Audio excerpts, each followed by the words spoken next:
എല്ലാവർക്കും നമസ്കാരം. ഈ പ്രതിമ എവിടെയാണ് സ്ഥിതി ചെയ്യുന്നതെന്നറിയോ? ഇത് നമ്മുടെ തൃശ്ശൂരിലുള്ള പൂങ്കുന്നത്തുള്ള സീതാരാമൻ ക്ഷേത്രത്തിൻ്റെ മുൻപിലാണ് ഈ കൂറ്റൻ ഹനുമാൻ പ്രതിമ സ്ഥിതി ചെയ്യുന്നത്. ഈ പ്രതിമയുടെ സവിശേഷതകൾ എന്തൊക്കെയാണെന്ന് നോക്കാം.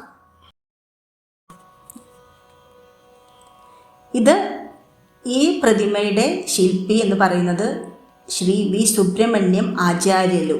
അദ്ദേഹത്തിൻ്റെ നേതൃത്വത്തിലുള്ള ഭാരതി ശില്പകലാ കേന്ദ്രമാണ് ഈ ശില്പം ഉണ്ടാക്കിയിരിക്കുന്നത്. ഇതിൻ്റെ ഹൈറ്റ് എന്ന് പറഞ്ഞാൽ 20 അടി ഉയരത്തിലുള്ള പീഠത്തിലാണ് ശില്പം ഉറപ്പിച്ചിരിക്കുന്നത്. 35 അടിയാണ് ഈ പ്രതിമയുടെ ഉയരം.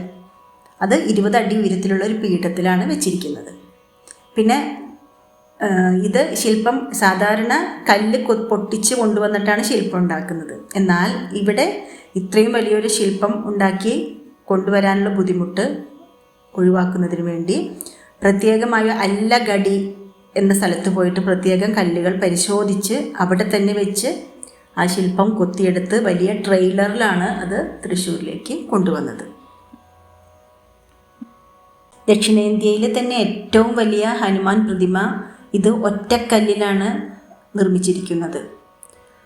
പൂങ്കുന്നം പുഷ്പഗിരി അഗ്രഹാരമായ സീതാരാമസ്വാമി ക്ഷേത്രത്തിൻ്റെ മുന്നിലാണ് സ്ഥിതി ചെയ്യുന്നത്.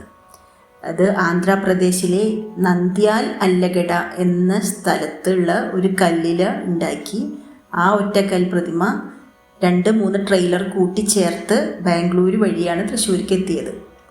ഇതിൻ്റെ മൊത്തത്തിലുള്ള ഹൈറ്റ് 55 അടി, അതായത് 35 അടി പ്രതിമയുടെ ഹൈറ്റും 20 അടി അതിൻ്റെ പീഠത്തിൻ്റെ ഹൈറ്റുമാണ്.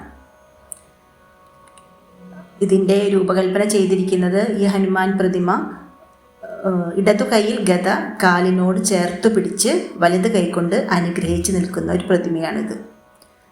കുറേയേറെ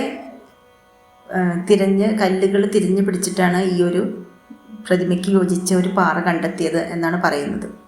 ഇതിൻ്റെ ശില്പി വി സുബ്രഹ്മണ്യം ആചാര്യലു. അദ്ദേഹത്തിൻ്റെ ശില്പകലാ കേന്ദ്രം ശ്രീഭാരതി ശില്പകലാ മന്ദിരം. ഇവിടെയാണിത് ഇവരാണത് പ്രതിമ കൊത്തിയെടുത്തത്. ഇതിൽ 40-ലേറെ ശില്പികൾ പങ്കെടുത്തു എന്നാണ് പറയുന്നത്.